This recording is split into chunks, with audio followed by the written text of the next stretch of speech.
Some folks have been asking about courtroom stories and war stories. I thought, what better place to start than my first jury trial? I got brought in on this case. There were there were three law firms actually sharing a suite because we were all poor, and one of them had a case, and the guy was charged with 9 separate counts: 4 counts of armed robbery, 4 counts of carjacking, and 1 count of possession of stolen property. I was originally brought in to talk some sense into the guy. They wanted to break it up into multiple trials. And the reason they wanted multiple trials is at some point a jury hears, well, he did this, he did this, he did this, he did this. And hell, you may not think he's guilty of every little thing, but you think he's guilty of something. So we wanted to break it up into multiple trials. The problem was the guy had sat in the detention center for 2 years waiting on his trial date. And he did not want to sit in there any longer, because if you break it up into multiple trials, and even if you're acquitted of, let's say, 2 of the charges, well, you still got to go deal with the other 7. So I showed up to explain to him the reason we needed to break it up. They just wanted to have a different perspective to come in and tell him, hey, this is what's about to happen. And so I did. I laid it out there, and he says, nope, I want a trial. I said, okay. We get back to the office, and Mike asked me, he said, hey, you want to hang out for this trial? I said, absolutely. I'd be third chair. To put it in perspective, first chair is your lead attorney, second chair is usually just that, your second attorney, and if you got 3 attorneys sitting at the table, that's usually a lot of money, but they weren't getting paid a lot of money. This was a public defender case, and I think they were getting paid like $60 an hour or something, which sounds really great. The problem is the attorney's getting paid that. You still got to pay staff out of it. You still got to pay overhead out of it. There's not anything left that $60 an hour by the time you're done, especially if you start splitting. So, we show up.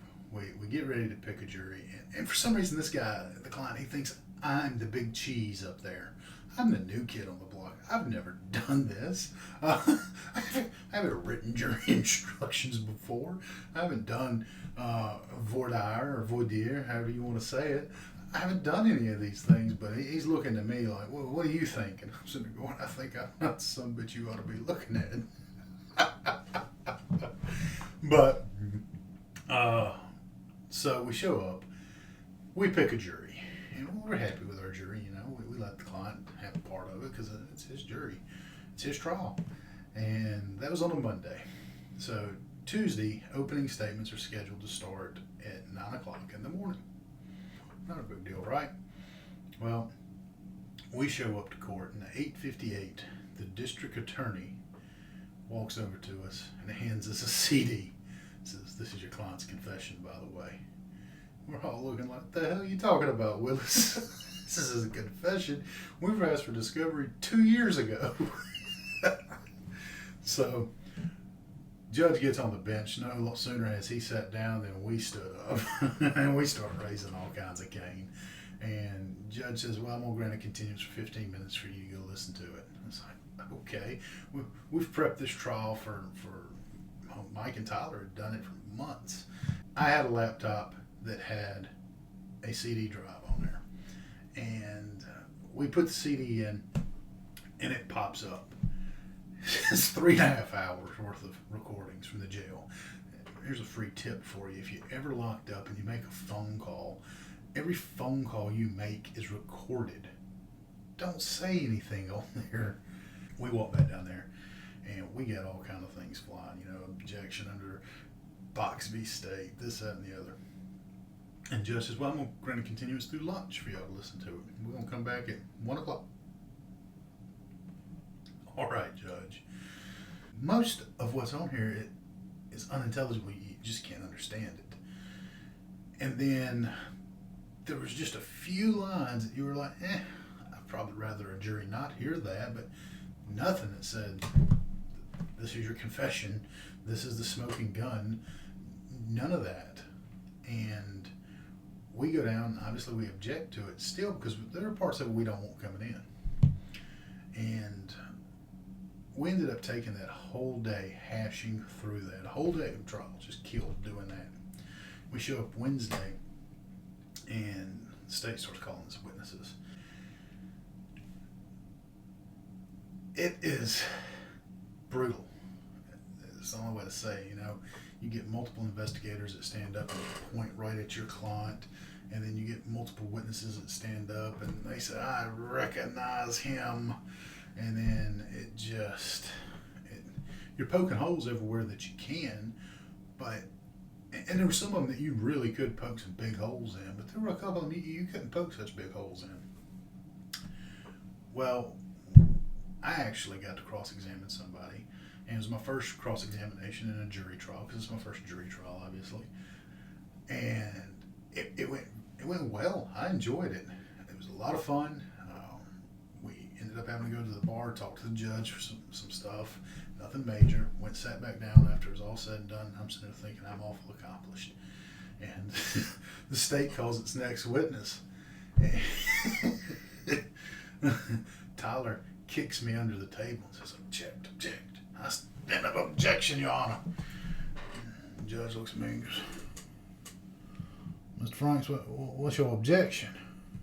I'm sitting back here looking at Tyler going, what the hell's my objection? I don't know objection at all. And Tyler just sitting there smiling at me. It was a nice joke him and Mike had played on me. And I look back at the judge like, let me think about it. And the judge just, overruled. I hadn't forgotten that shit. And I don't think, we called one witness, I think, on direct examination. And we rested. And the trial took all week. We realistically thought this would be maybe a 3-day trial, maybe. And it took, we literally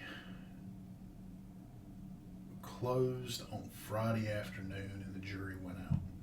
And they were out for a little while, 2-3 hours. And they come back and we got a hung jury on 4 counts, but they found the guy guilty on 5 counts. So that stings anytime you get that hit. But at the same time, we didn't think we were walking out of there with a not guilty, and we didn't hide the ball that we thought that. And he wouldn't let us do it the way we wanted to, and that's his right. He has a right to have it all done at once if he wants. I can't stop him from doing that. Mike couldn't stop him, Tyler couldn't stop him, all 3 of us couldn't stop him. That is his right. So he had the trial, and afterwards, though, is where it gets interesting. We don't have the case any longer. It goes up to the Office of Indigent Appeals, and that case went up to the Mississippi. What happens in Mississippi is when you file an appeal, you technically file all of them to the Supreme Court. But the Supreme Court hears very few of them directly. They normally kick it over to the Court of Appeals. After the Court of Appeals rules on it, they'll kick it back up to the Supreme Court. Or if you petition for writ of certiorari is what it's called, to the Mississippi Supreme Court. And didn't get that far. It made it to the Court of Appeals, and they said what y'all conducted was trial by surprise. You made the defense team go and defend a case that they prepared for months, and that you had held the evidence on for years, and you gave them a continuance of essentially half a day to prepare their case in chief after this new evidence. 3 remedies whenever somebody broadsides you like that is: 1, you grant a continuance; 2, you grant a mistrial; and 3, you exclude the evidence. Ultimately, they didn't exclude the evidence. They excluded parts of it, but by far and large, the state got to bring in what it wanted to. And that was my first jury trial experience. Learned a lot. The amount of prep work that goes into a jury trial is astounding. Every day after court, we would work until 7:30, 8 o'clock, and then we'd all go get something to eat. Not necessarily together, Mike Tyler had families at the time, so they'd either go to their family or wherever they went, and we would all get back on the phone at 9:30 or 10 o'clock at night to discuss what happened, what we thought about, any new ideas that we had, and how to prepare for the next day, and any documents, any things that went on. And there's so much that goes on behind closed doors on a trial that you just never see. Mike was telling me to go get subpoenas issued and run them across the street to like Jackson Police Department or something like that. And we were doing it knowing damn good and well that if somebody didn't show up, there wasn't anything we could do. The subpoenas weren't worth the paper they were written on, really. But or if they objected from the state's perspective, they would almost certainly win. But we were shaking everything that we could because we were getting bombs dropped on us that the state knew about from the very beginning, and they just decided they'd play unfair, unconstitutional. But that was the first jury trial I ever did, and it's a lot of fun. It's a rush. I cannot explain that enough. That is, I've drank a lot of wine, I've drank a lot of hard liquor, I've drank a lot of beer, but I'm here to tell you, I've never had anything like that. I've done crazy stuff. I've climbed mountains, believe it or not. My big ass has climbed up Angel's Landing and all that. And doing a jury trial is one of the greatest thrills that you can have if you're doing it right. People say, well, it just becomes mundane. If a jury trial becomes mundane to you, you need to get the hell out of law practice, because you're sitting there and you don't give a shit about what's going on with a man's trial. You don't care what's going on with a man or woman's life at that point.